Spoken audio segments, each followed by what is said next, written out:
Yeah, leave it to the CBC hacks to take a beautiful initiative such as this convoy that's headed to Ottawa from Alberta, and actually there's a lot of them coming from the East Coast and Newfoundland as well, that are going to try to meet up with the rest of them in Ottawa in regards to standing up for jobs and occupations in the oil patch, in the oil field, out in Alberta, out in Fort McMurray. And I mean, it's not just Alberta. That's the other thing, folks. It's not just Alberta. Hey, if you're Canadian and you have a pulse, you're alive today, guess what?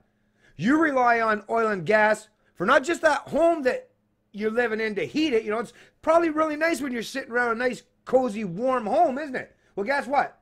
That home is heated as a direct result of oil and gas. Even if you've got electric, all that infrastructure, all those lines, you know, guess what? Trucks. Listen, oil and gas was involved somewhere along that process. That's undeniable. And that's just, once again, that's just heating your home. What about when you're traveling down the roadways to go to work or to go get your groceries or to go do whatever else you do? Yeah, you're using a whole lot of oil and gas too.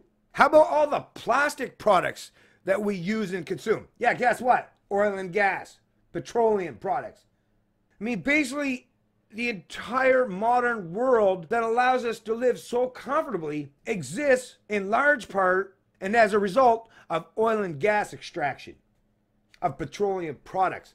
So for all those people that are out there talking as if like, what? You run around in moccasins? You live in the woods? Are you butt naked? The only clothing on your back is something you skinned from an animal? Because if you are, then I respect your opinion. But for the other 37 million or so Canadians, yeah, you're just a bunch of hypocrites as far as I'm concerned. Virtue signaling hypocrites at that. But anyways, yeah, this headline news, like I say, it's CBC News, and of course it's under the politics section, right?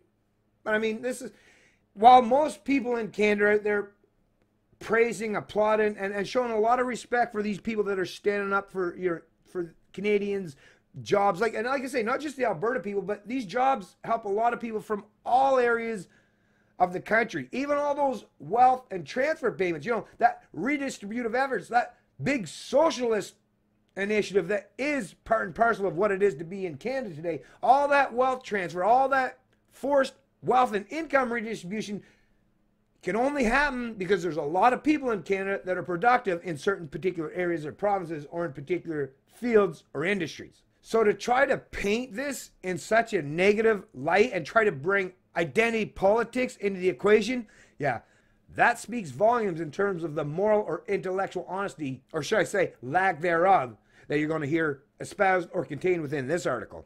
Headline: Pro-pipeline protest convoy approaches Ottawa after rolling across country. Mass rally planned at Parliament Hill to draw attention to the energy sector. This being reported by Stephen Cook and Mia Rabson, Canadian Press, February 18th, 2019.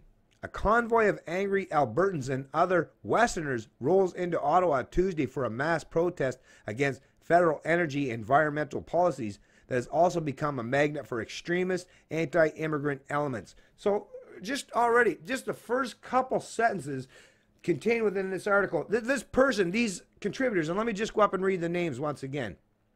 This Stephen Cook and Mia Rabson couldn't wait to try to suggest that these people that are standing there, if you've listened to any of the videos or paid attention to what these people are standing for, it's about their jobs, it's about their livelihoods, it's about being able to take care of their families and the rest of Canada, right?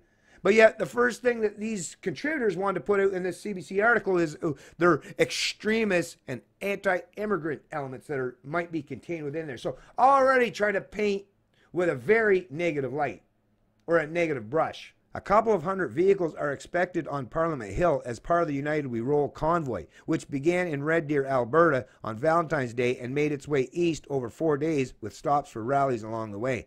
The core message is we need immediate action for our pipelines to get in the ground, to get to Tidewater and to the rest of Canada, said lead organizer Glenn Carrott, the owner of an oil field fire and safety company in Innisfil, Alberta. The protesters want the Liberal government to scrap the carbon tax and 2 bills that overhaul environmental assessments of energy products and ban oil tankers from the northern coast of British Columbia. Carrott said participants are also unhappy about the government recently signing a non-binding United Nations compact on global migration. So once again, This has nothing to do with racism, right?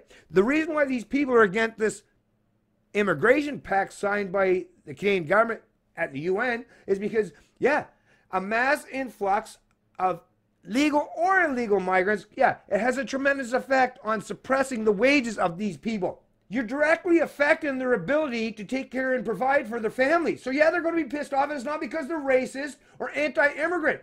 They're anti-big government picking winners or losers in the economy, or forcing them to prop up or pay for their competition, their counterparts. That's what they're mad about.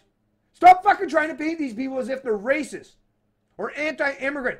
You listen to any of the reports or any of these people who are on the ground, and you'll see that no, they're not any of the sort.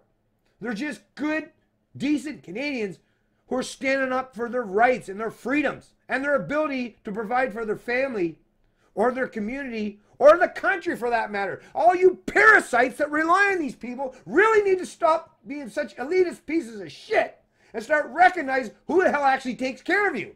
And maybe show a little respect once in a while.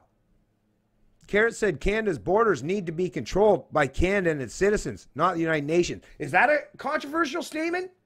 That a country should control its own borders?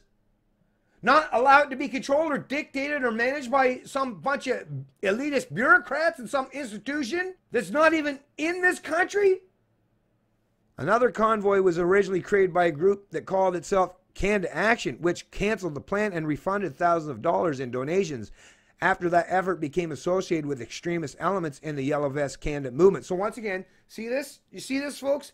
See, this is why no one, who would respect these people at the CBC for putting forth this kind of diatribe, this kind of bullshit narrative that's basically trying to paint all these people that are just standing up, like I say, for their jobs, for their future, or for the livelihoods of not just themselves, but maybe their kids and grandkids, right? How dare they do that? No, according to these CBC elitists, these hacks that once again function off the public sector dime, which is your tax dollars that they steal from you, big government steals from you to pay for these people's fucking paychecks, their livelihoods, and they're going to insult you while they're doing it. They're living off of your productivity and wagging their fingers at you and insulting you and calling you every name in the book while they're doing so.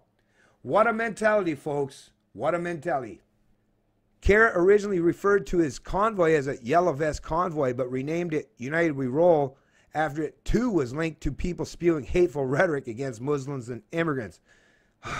Anyways, I'm not going to read a whole lot more, folks. After much consideration, we have decided to make this convoy about being inclusive and supporting Canadians first and foremost, Carrot wrote in a protest GoFundMe page in late January. Our new name is United We Roll, Convoy for Canada. Some trucks in the convoy display the signature yellow vest garment on their front grills, but Carrot stresses the rally is open to anyone fed up with the federal government as long as they aren't violent. Everybody's involved, said Carrot. It doesn't matter. You can wear a yellow vest or blue coveralls or black hard hat or suit and tie. Everybody that's peaceful is welcome. Jason Corbeil, another organizer, renounced any association with a Sault Ste. Marie, Ontario Yellow Vest group that had claimed online to be part of the convoy. The blog of one of those organizers includes calls for specific politicians to be executed, refers to immigrants as subhuman, and argues women don't belong in politics. So once again, this is what the media does, right? This is, you know, like I say, an organization that works and functions off of that forced wealth and income redistribution model. So socialism. So CBC is a socialist organization. An authoritarian uses government to fund itself. And these political hacks or these media personalities, and they're sitting there insulting to right and basically suggesting because there might be a few people or individual actors in a movement that whether it's hundreds or thousands of people, yeah, you might find the odd bad actor, but once again, they're basically trying to paint the whole movement or anyone that's involved with any of these initiatives as, I guess, what, all racist, anti-immigrants, sexist. I mean, you've heard all the typical diatribe and bullshit rhetoric and insults these hacks in the media and their political counterparts now espouse towards anyone that challenges the political orthodoxy or the ruling class's plans for your future. How dare you challenge your political overlords? How dare you say anything in opposition to your political leaders? These media personalities, these mouthpieces for the Canadian government, because basically that's what the CBC is, right? The propagandist arm of the Canadian government, of the federal Liberals, they're saying, how dare you stand in opposition or challenge us.